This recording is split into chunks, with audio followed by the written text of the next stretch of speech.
The sound echoed first, a sharp crack of knuckles against bone. Time slowed as my father's fist connected with my jaw, and I felt something give way inside my mouth. Warm copper flooded my tongue as my front tooth shattered, the fragments mixing with blood. "You think you get to keep your paycheck when your sister needs it?" Dad's face loomed inches from mine, pores visible beneath 2-day stubble, coffee and cigarette breath washing over me as he growled each word. Behind him, Mom's expression shifted from shock to something more disturbing: satisfaction. I staggered backward, one hand pressed against my bleeding mouth, the other reaching for the kitchen counter to steady myself. The gap where my tooth had been pulsed with electric pain as blood spilled between my fingers, pattering onto the pristine white tile floor. "My name is Renee. I'm 26 and a financial analyst. This is the story of how I turned my family's parasitic control against them."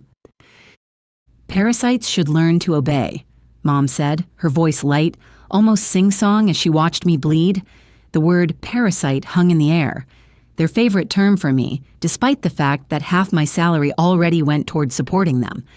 My sister Natalie lounged on the living room couch just beyond the kitchen doorway, not even bothering to look up from her phone. "Don't get blood on the floor," she muttered. "It's gross." I tried forming words, wanted to explain that I'd already paid half Natalie's rent last month, bought her groceries twice, covered her phone bill, but the taste of metal and the throbbing in my jaw made speech impossible. Dad straightened his shoulders, towering over me.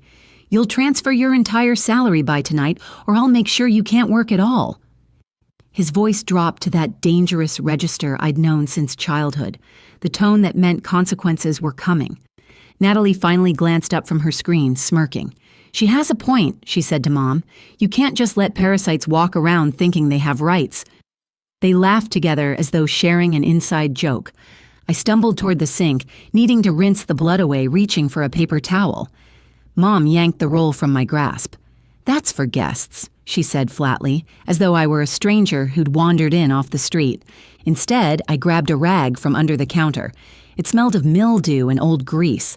The metallic taste in my mouth intensified, making my stomach turn. "You think I'm joking?" Dad stepped closer, his shadow completely covering mine. "I'll call your boss right now and tell him you've been stealing. See how fast you lose that job."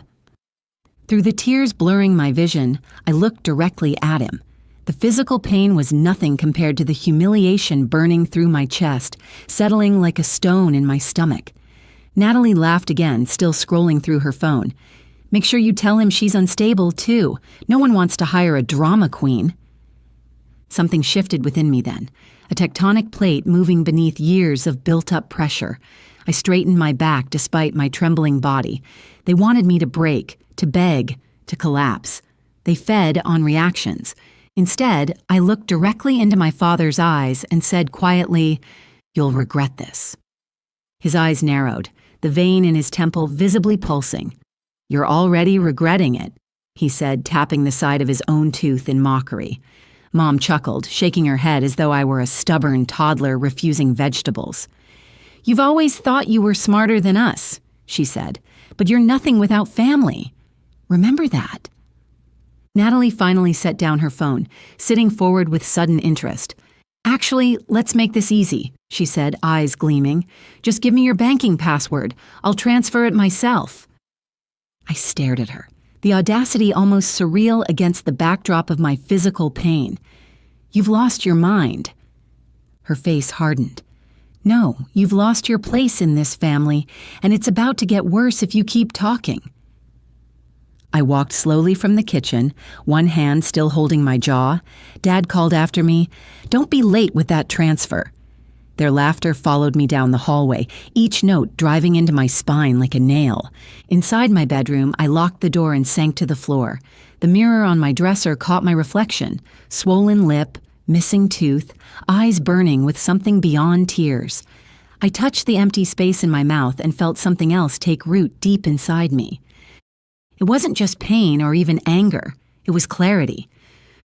For years, they'd taken everything. My money, my time, my dignity, and called it family duty. For years, I'd told myself that if I just gave enough, they'd see my worth. But tonight, with my tooth shattered on the kitchen tile, I finally understood. They would never stop. Not unless I made them.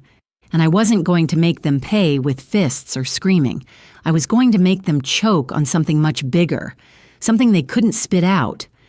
I picked up my phone and opened a blank note.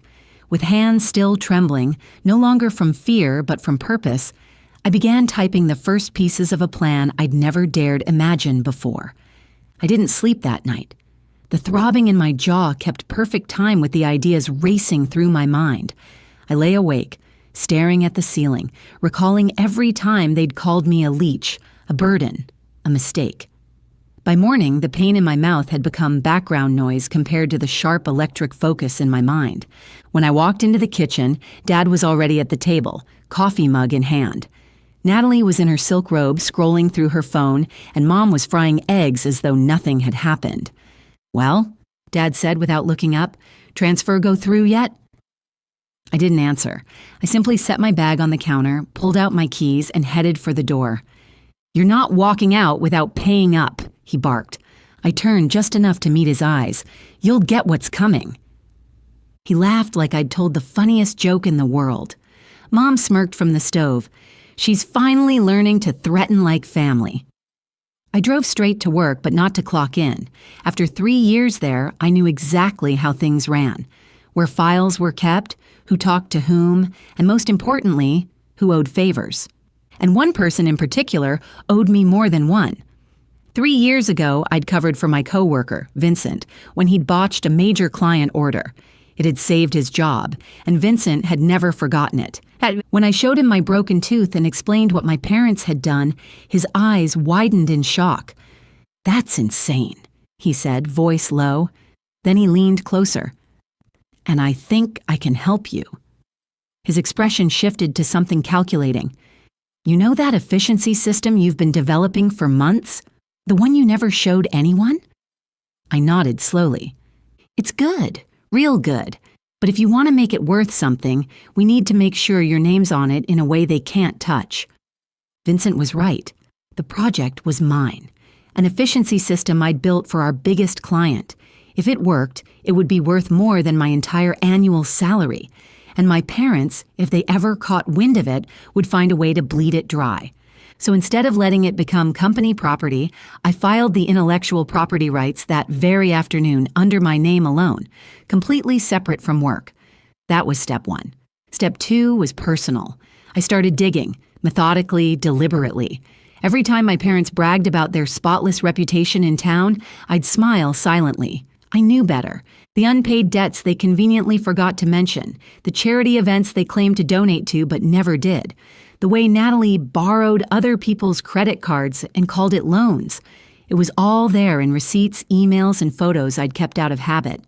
I'd always been the organized one in the family, documenting everything in case they tried to blame me for their financial mistakes. All I had to do was connect the dots. At home, they assumed my quiet demeanor meant fear. That assumption made them bolder. Natalie would wave shopping bags in my face, saying, "This is what your money's for." Mom would casually mention my empty bank balance like it was a running joke. Dad would pat my shoulder and whisper, "Better get used to it, parasite." I played along.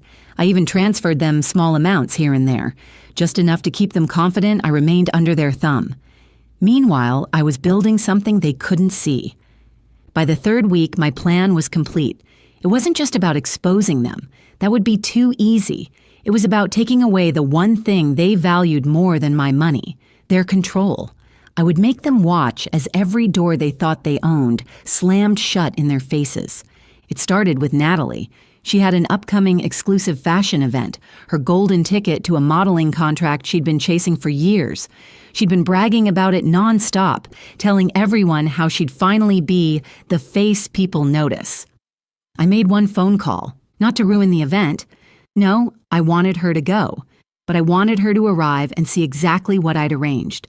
I'd contacted the event organizer, sending proof of how Natalie had been using her supposed modeling expenses to purchase items she later resold online for profit. Money our parents had siphoned from local charity events. They'd need to know this before allowing her to represent their brand. Then came my parents. They were hosting a dinner for the local business association, a night they'd been hyping for weeks as proof they were pillars of the community. It was the perfect stage. Not for them, but for me. Because by the time that night arrived, their own words, their own cruelty, and every dirty little secret they'd hidden would be sitting quietly in the hands of the people they most wanted to impress. When I looked in the mirror that morning, I saw the same missing tooth. But my eyes belonged to someone new, someone who had stopped obeying. They were about to learn what happens when a parasite bites back. The night of the business association dinner, our house smelled of expensive catering and desperate ambition. Mom wore her pearls, Dad squeezed into a suit he couldn't really afford, and Natalie floated around in her designer dress like visiting royalty. They barely glanced at me when I came down the stairs. "You're not invited," Mom said without turning her head. I smiled. I wouldn't miss it for the world. Dad's jaw tightened, but he didn't push it. They thought I'd come to grovel or play nice in front of their guests. That was the beauty of it.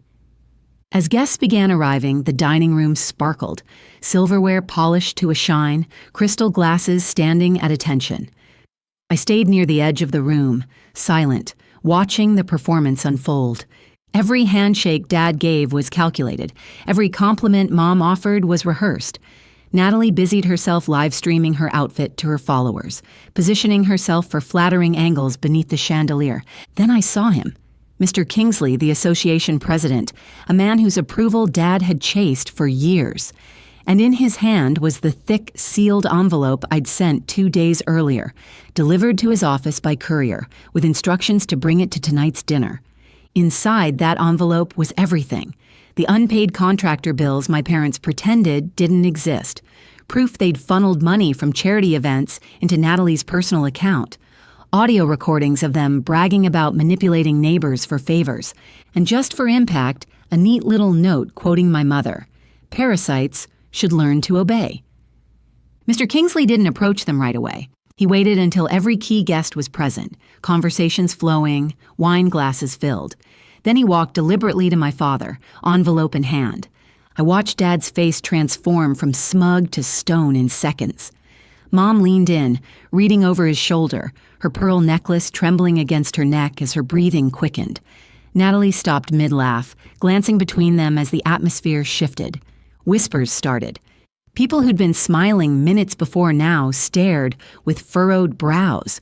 One woman actually stepped back from Mom as though she'd been contaminated. Dad attempted a chuckle, tried to wave it off, but Mr. Kingsley's voice carried clearly through the sudden quiet. "Your name doesn't belong on our board, Frank. Not after this." I moved before they could spot me in the crowd, slipping out through the side door. Vincent waited across the street at the cafe where we had a perfect view of the entrance. Within 20 minutes, guests began leaving in clusters, some not even bothering with goodbyes. Natalie emerged first, clutching her phone like a lifeline, her perfectly contoured face now blotchy and wet. She'd just been informed the fashion event was full. No more spots, not even for influencers. Funny how that happened right after I forwarded the evidence of her fraud to the event coordinator earlier that day. Then my parents appeared. Dad's tie hung loose, his eyes darting around as though searching for escape. Mom's lipstick was smudged, her precious pearls mysteriously absent. They stood alone on the sidewalk, the buzz of their social aspirations silenced. For the first time, they weren't the center of attention. They were just nobody. I stepped outside, letting my heels click deliberately against the pavement. When they saw me, Mom's mouth opened but produced no sound. Dad's voice cracked as he said, "You." I held up my phone. A single picture filled the screen, my broken tooth on the night he'd knocked it out. Underneath, one sentence. This is where it started. I didn't yell. I didn't have to. I simply looked at them the way they'd always looked at me, as though they weren't worth the air they breathed. Then I walked past, brushing Natalie's shoulder just enough to make her flinch. By the time I reached the corner, I could hear Mom hissing accusations at Dad, her voice tight with panic. It didn't matter. Their perfect little world had shattered, and the pieces would never fit back together. They'd built their lives on control, and now they had none. And every time they remembered how it happened, they'd see the girl they called a parasite, the one they thought they owned, the one who made them choke on their own pride. 2 weeks later, I moved into my own apartment across town. They tried calling me repeatedly, but I blocked their numbers immediately. When they began showing up at my workplace unannounced, I provided security with photos of my injuries and filed a restraining order, which was granted within days. My parents divorced 3 months later, their relationship unable to withstand the public humiliation and financial strain. Last I heard, Dad moved to another state while Mom stayed in town, though her social standing never recovered. Natalie moved to another city, her modeling dreams crushed. She reached out once through email asking for money, but I never responded. Some parasites, I realized, never learn. Before you go, here's a quick bonus for sticking around. If you love learning and growing like I do, you need to try audiobooks. I've got an exclusive deal with Audible. Your first month is completely free. That's access to over 500,000 titles. Zero cost to you.